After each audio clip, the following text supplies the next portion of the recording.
observando alguns princípios que devem ser mantidos em nossa mente para que sejamos líderes bíblicos, líderes espirituais em casa, na igreja, em qualquer lugar. São princípios importantes que eu quero destacar aqui. São princípios bíblicos acerca de liderança. A palavra de Deus mostra esses princípios, nós temos que acolhê-los se quisermos ser líderes de verdade. Primeiro princípio, na verdade, é uma regra. É uma regra, é um comando que nós temos que obedecer. É a seguinte: não negligencie o espírito de servo. Quem é o nosso rei? O nosso rei é Jesus Cristo, nosso Salvador. É o Rei Supremo, o nosso Supremo Comandante. Nós não temos ninguém acima dele, ninguém. Ele é o nosso Rei, é o nosso Comandante Supremo. Quando ele fala, nós simplesmente obedecemos sem discutir, porque ele é o nosso Comandante Supremo e o maior exemplo que temos de liderança. E nós aprendemos com o nosso Comandante Supremo, com o Rei dos Reis, nós aprendemos que ele foi servo. E nós temos aqui então um princípio importantíssimo de liderança que o mundo acha absurdo. O mundo acredita que se eu tiver uma atitude de servo, eu não posso ser um líder. Isso me desqualifica como líder. E a palavra de Deus diz o contrário. Vejam o que diz Mateus 20, 25 a 28. Mateus 20, 25 a 28. Abra sua Bíblia. É a primeira regra da liderança espiritual. É uma regra de ouro. Mateus 20, 25 a 28. Leia comigo. Abrir aqui rapidinho. Mateus 20, 25 a 28. Diz assim, veja com atenção essa passagem, interessante, conhecida a passagem, fala assim: então Jesus, chamando-os, disse: sabeis que os governadores dos povos os dominam, e que os maiorais exercem autoridade sobre eles. O Senhor aqui está falando sobre liderança, é o tema do nosso estudo hoje aqui pela manhã, e ele fala sobre como as coisas funcionam no mundo à nossa volta. E não há como discordar disso que o Senhor ensina aqui no versículo 25, porque os fatos à nossa volta comprovam isso. O texto prossegue: não é assim entre vós. Não é assim entre vós. Vocês não vão governar como dominadores. Não. Vocês não vão simplesmente exercer autoridade sobre as pessoas que foram confiadas a vocês. Não. O texto prossegue: pelo contrário, quem quiser tornar-se grande entre vós, será esse o que vos sirva. Note como é o líder bíblico, o líder espiritual. O líder bíblico, o líder espiritual é aquele que se dispõe a servir em vez de ser servido. E o exemplo máximo disso é o próprio Senhor. Então, nós aprendemos isso claramente nesse trecho. O texto prossegue: e quem quiser ser o primeiro entre vós, será vosso servo. É o oposto do que o mundo ensina. É impressionante. Nós vemos o ensino por aí afora de que você tem que mostrar nas empresas que você não tem espírito de servo nenhum. E atitudes tão absurdas. Eu ouvi falar de pessoas que nas empresas, quando alguém passa, a pessoa joga uma caneta no chão. Para quê? Ela joga a caneta no chão para que a pessoa que está passando pegue a caneta. E então todos vejam que ela não pode ser um líder. Porque, havendo aquele espírito de competição na empresa, a pessoa joga então a caneta no chão. Alguém se abaixa para pegar, então eu tirei um concorrente da frente. Veja, ele não pode ser um líder. Olha o espírito dele. O espírito dele é de um serviçal. Ele se abaixa. Ele se abaixa para pegar a caneta que eu joguei, que eu fingi que caiu por acaso no chão. Olha a mentalidade dessas pessoas. O certo, a atitude do líder é: vendo a caneta cair no chão, simplesmente olhar e passar reto. Esse é o líder segundo os padrões do mundo. As pessoas não olham para esse homem e falam: este sim, Esse tem potencial de liderança. É alguém que não se curva, é alguém que tem respeito próprio, é alguém que não se abaixa para pegar nada. Este sim é o líder certo. Essa é a mentalidade aí fora. Mas nós aprendemos o oposto aqui nesse texto. Esse texto fala: quem quiser ser o primeiro entre vós, seja vosso servo. Tal como, e aí vem o exemplo supremo, tal como o filho do homem. A expressão filho do homem é uma expressão que vem do livro de Daniel. É um dos títulos preferidos de Jesus para falar da sua messianidade. E é interessante notar que a expressão filho do homem em Daniel está conectada ao recebimento do reino. Quando falamos filho do homem, o que vem à nossa mente é alguém que recebe de Deus o reino e governa sobre todas as nações. E o texto diz: o filho do homem não veio para ser servido, mas para servir. E vejam até que ponto ele fez isso. O texto fala: veio para servir e dar a sua vida em resgate por muitos. Existe uma escada nesse versículo. A escada nesse versículo desce.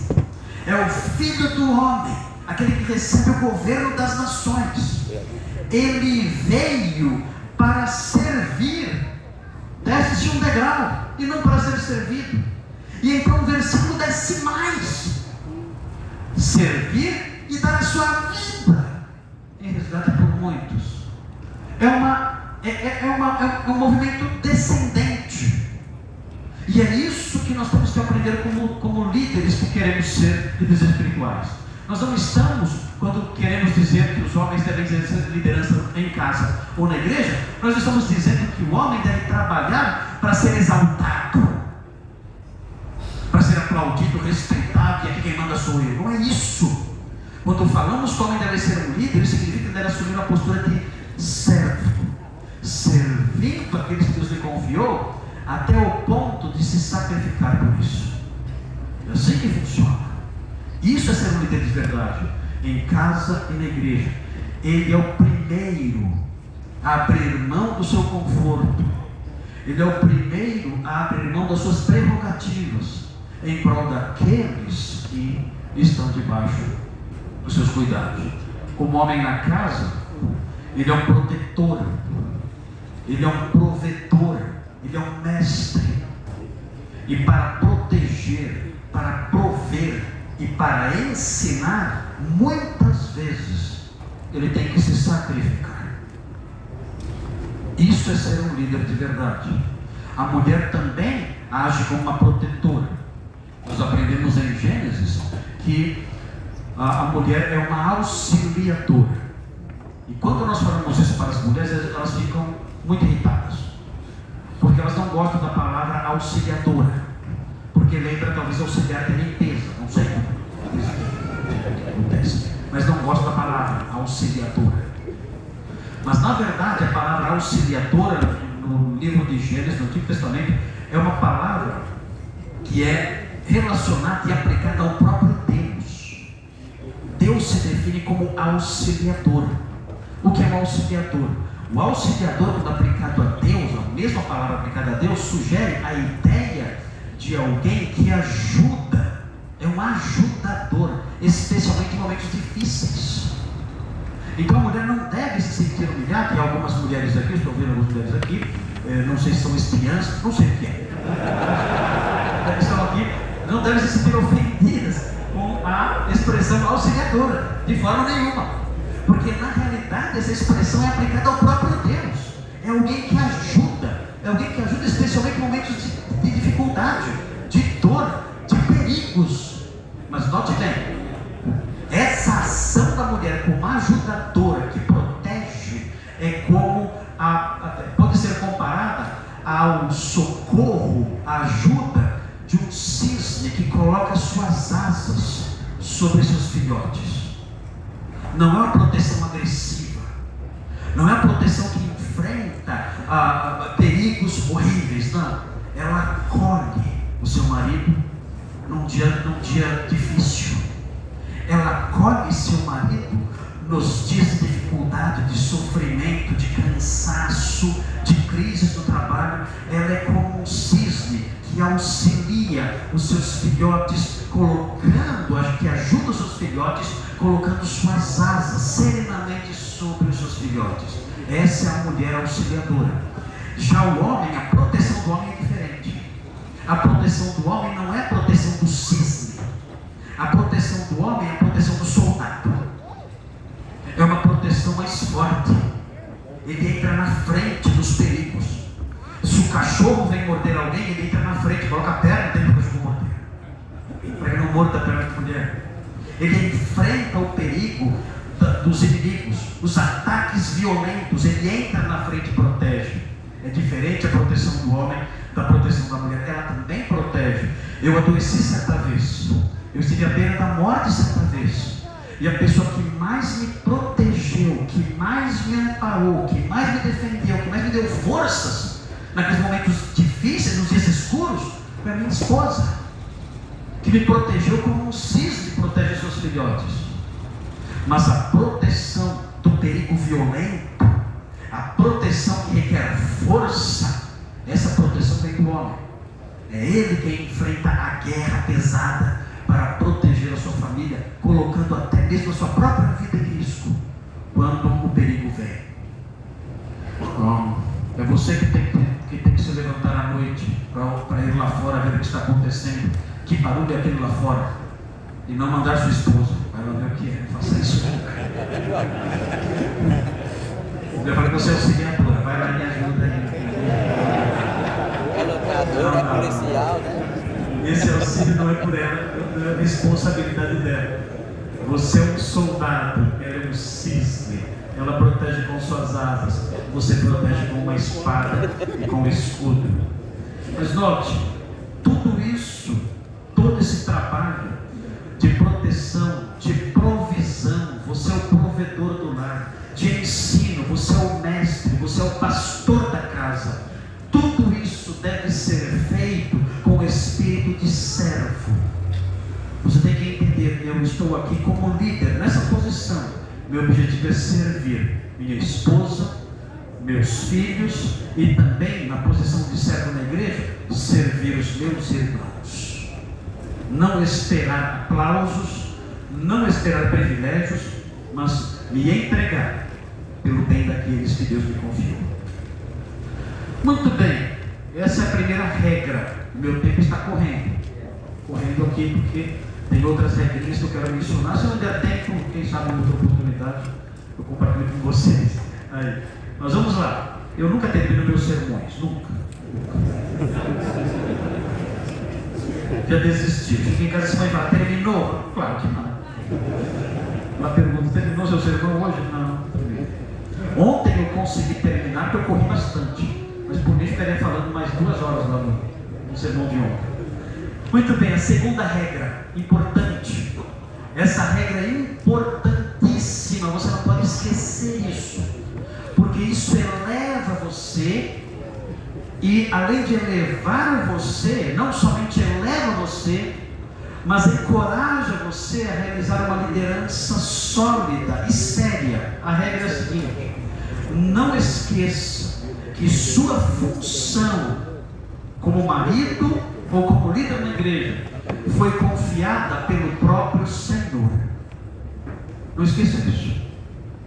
Quem colocou você nessa posição que você está, de marido, chefe da casa, e de líder na igreja, não foi você. O incrédulo, o ateu, pode perguntar: quem falou que o marido tem que ser líder? Sabe, a pessoa que disse isso você não conhece. Você nem acredita que ela existe. Mas eu sei quem falou que eu sou o líder da casa. E eu sei muito bem quem me colocou nessa posição como líder da casa. Foi o Senhor, foi o próprio Deus quem me deu essa função. Eu não assumi isso por conta própria. Eu não assumi isso porque eu queria. Não.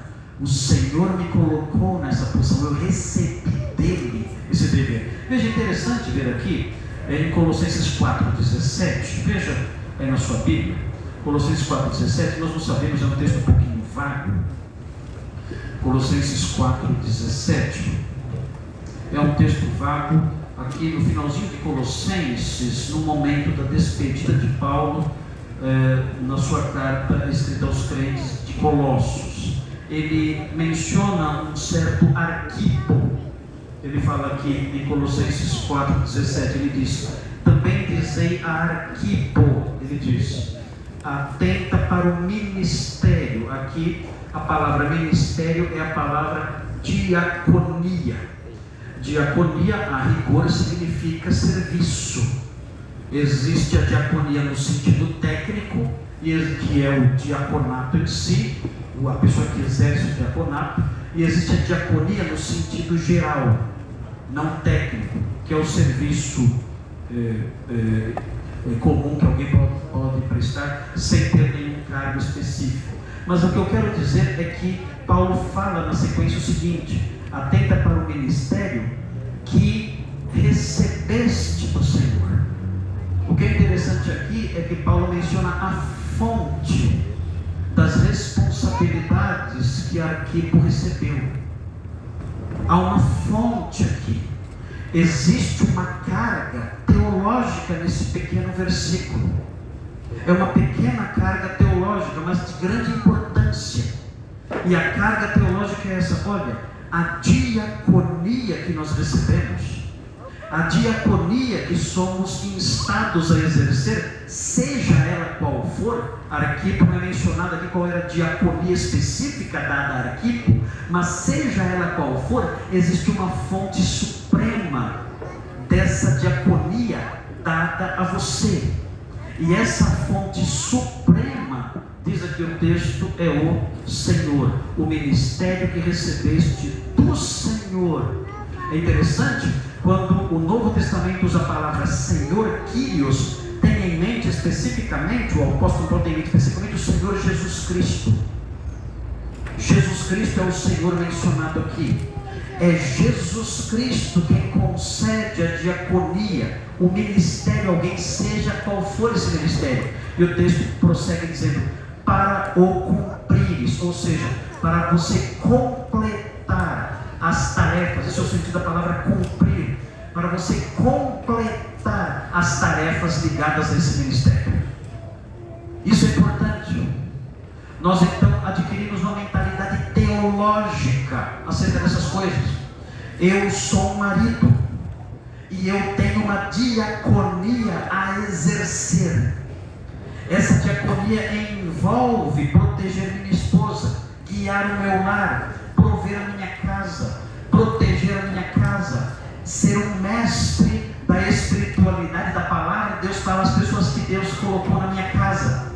Eu sou um líder na igreja, um diácono, um professor, enfim. Eu tenho certas responsabilidades anexadas a essa função. E sabendo disso, essa dimensão terrena, essa dimensão que eu posso contemplar com os meus olhos, sabendo disso, eu serei mais encorajado ao refletir na realidade teológica de que essa função me foi dada pelo Senhor Jesus Cristo. E quando eu adquiro essa mentalidade, isso me impulsiona para frente. O texto diz: para cumprires isso. Quais são as funções que me são devidas nessa diaconia, nesse ministério em casa ou na igreja? Quais são? Eu tenho que completá-las. Eu não posso deixar nenhuma pendente. Eu não posso deixar nenhum espaço vago. Eu tenho que completar essas funções. Esse é o bom líder. Ele tem uma concepção teológica da fonte da sua função. E tendo essa concepção teológica saudável da fonte das suas funções, ele então as realiza plenamente, sem deixar espaços, sem deixar pendências. É assim com você? Você tem consciência de que você, como esposo, e você, como líder da igreja, recebeu isso do Senhor? E isso requer, o próprio Senhor requer de você, que você cumpra plenamente cada função associada a essa diaconia. Isso é fundamental se você quer ser um líder espiritual de verdade. Muito bem, terceira regra. Primeira regra: não negligencie o espírito de servo. Segunda regra: não esqueça que sua função lhe foi confiada pelo próprio Senhor. terceira regra importante aqui: não recuse o perdão. Não recuse o perdão. Queridos, é claro que numa relação, seja de liderança ou numa relação mais horizontal, é claro que conflitos surgirão, é claro que problemas surgirão, é claro que brigas vão acontecer, desentendimentos vão acontecer, e ofensas até. E nós não podemos fechar o nosso coração nesses momentos e recusarmos o perdão àqueles que um dia nos ofenderam, especialmente em virtude da função que exercemos. Nós não podemos agir assim. Veja o exemplo do apóstolo Paulo como um líder espiritual de verdade. Ele escreveu aos Coríntios, em 2 Coríntios 2. Nós não sabemos ao certo os contornos do problema que fez com que Paulo escrevesse essa passagem. Há várias suposições, mas independentemente de conhecermos a situação vital que envolve nesses versículos, nós podemos perceber aqui princípios importantes. Veja que o apóstolo Paulo fala aqui, 2 Coríntios 2, versículo 10. Ele diz assim: a quem perdoais alguma coisa, também eu perdoo. O apóstolo Paulo, tudo indica, na igreja de Corinto, tinha tido um foco de resistência, de pessoas que não acreditavam no seu apostolado, de pessoas que zombavam da sua liderança espiritual, das suas capacidades espirituais. Em Corinto era muito comum surgirem os sofistas. Quem eram os sofistas? Eram palestrantes. E esses palestrantes eram muito bem treinados. Eles se colocavam então na ágora, na praça pública, e enunciavam ali os seus discursos muito bem elaborados, marcados por muita técnica de retórica e a capacidade de convencer, a capacidade de convencimento procedente dessas técnicas todas que eles aplicavam enquanto discursavam. E os coríntios admiravam muito essas habilidades. O apóstolo Paulo, quando foi pregar em Corinto, ele não tinha essa habilidade. Ele escreveu então aos coríntios dizendo: olha, quando eu fui estar com vocês, eu não tentei fazer nenhuma demonstração de sabedoria humana, para que a fé de vocês não se firmasse sobre essas coisas, mas sim fosse expressão do poder de Deus, este sim capaz de convencê-los. E foi em fraqueza e muita humildade, temor e tremor que eu estive entre vocês, pregando a vocês o Evangelho de Cristo. O apóstolo Paulo se apresentou assim. Ele não era um grande orador.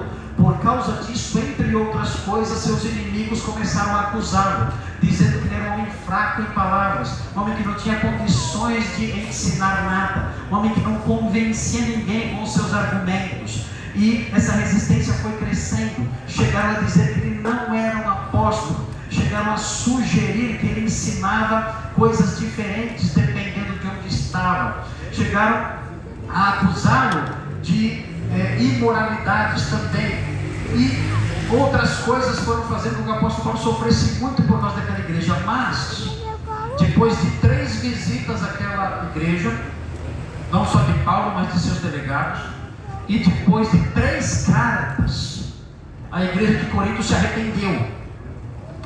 Muitos pastores falam: eu queria ser pastor de qualquer igreja, menos da igreja de Corinto.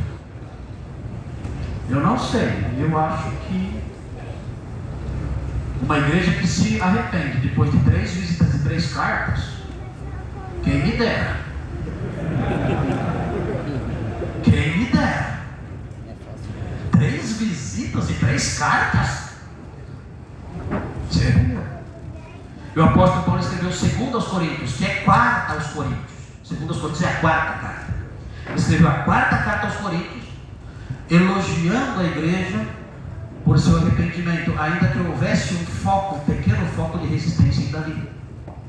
E ele diz então, talvez considerando o arrependimento do chefe da resistência, talvez, ele diz no versículo 10: a quem perdoais alguma coisa, também eu perdoo. Queridos, ele tinha sido profundamente ofendido.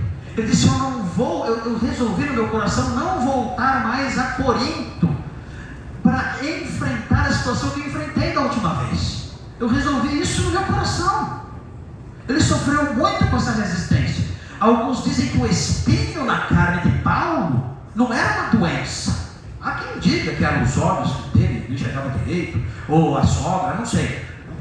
Não tinha sogra, né? Não tinha sogra. Era solteiro. Mas enfim, dizem essas coisas, era uma doença, alguma coisa assim, algum problema desse tipo. Mas muita gente acredita também que o espinho na carne, o mensageiro de Satanás enviado para esbofeteá-lo, era o líder da resistência. Era esse homem, um demônio, insuportável. Não fique pensando naquele homem da sua igreja agora não, tá? Eu sei que vocês estão pensando. Parecido com esse aí. Parecido com esse aí. Insuportável. Difícil de lidar. Pessoa rebelde, quer mandar na igreja. O apóstolo Paulo não suportava mais aquilo, disse: olha, tira esse espinho da minha carne. Alguns dizem que esse era o espírito na carne dele. Eu acho que não era, porque Deus disse que não ia tirar. E aqui parece que tirou. Então, acho que não era aquele homem. Enfim, isso não importa agora. Mas notem bem, a quem perdoais alguma coisa, também eu perdoo, diz ele. Eu perdoo esse homem. Porque de fato que tenho perdoado, se alguma coisa tenho perdoado, ou já que alguma coisa tenho perdoado, por causa de vós o fiz na presença de Cristo, ele diz. Ele fala que exerceu perdão, mas é interessante o que vem agora.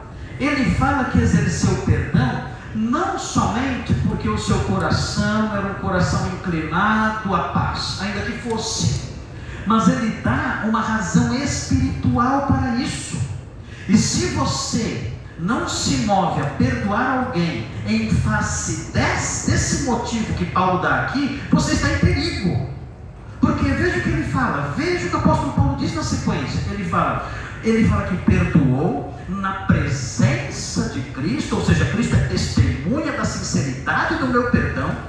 Eu perdoei por causa de vós, ele fala, e na presença de Cristo eu fiz isso. E ele se aprofunda mais nos motivos. Por que eu perdoei? Ele fala, para que Satanás, vejam irmãos, ele sai agora do campo relacional, visível e palpável, e ele aponta para uma realidade invisível, que nos cerca.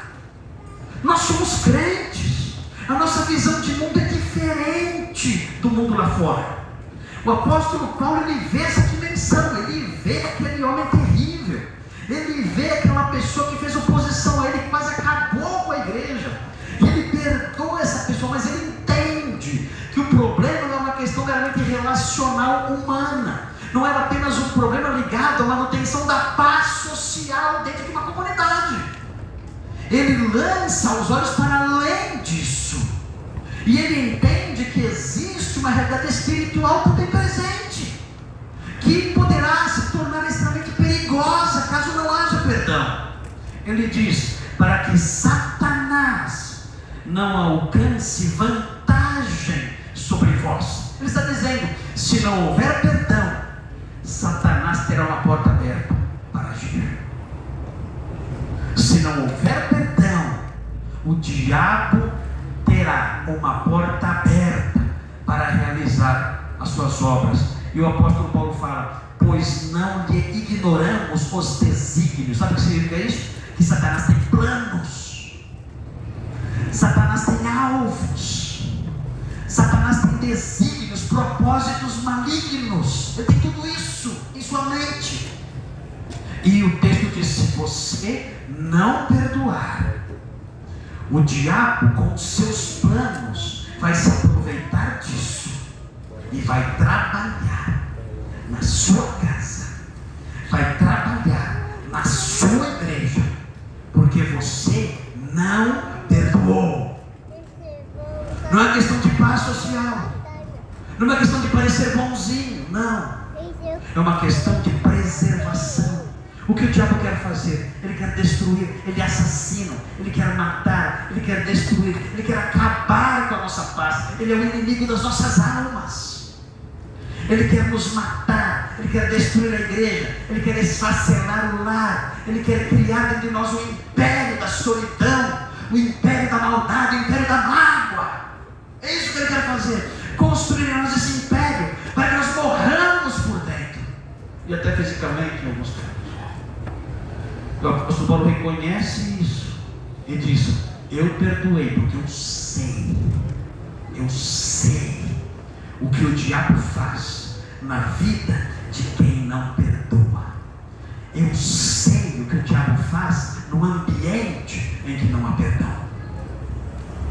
Então, meus irmãos, chegou a hora de perdoar. Agora. Esse é o momento. Dizer no seu coração: Senhor, diante, na presença de Cristo, tendo Cristo como testemunho, eu perdoo, para que Satanás não tenha vantagem sobre mim, minha família e a minha igreja. Queridos, meu tempo acabou. E logo que aparece aqui. Esse reloginho está grudado aqui, porque o outro eu joguei no batistério atrás. Na primeira participação minha, eu catei, eu ia jogar no batistério e não deixar. Mas eu joguei em algum canto, não sei onde foi parar. Então esse aqui eles colaram aqui com o Super Bonder. Ele não sai, não posso jogar. O pastor pegou, né? O pastor pegou meu problema, minha técnica. Mas ok. Queridos, nós temos então essas 3 regras fundamentais. Há outras regras aqui. Eu vou só enunciá-las e vou encerrar, para que a direção não me dê nenhuma bronca. A outra regra é: não se descuide do estudo da palavra. Não se descuide. Não seja descuidado no tocante ao estudo da palavra. Estude profundamente a palavra. Você pensa que sabe tudo? Querido, você não sabe.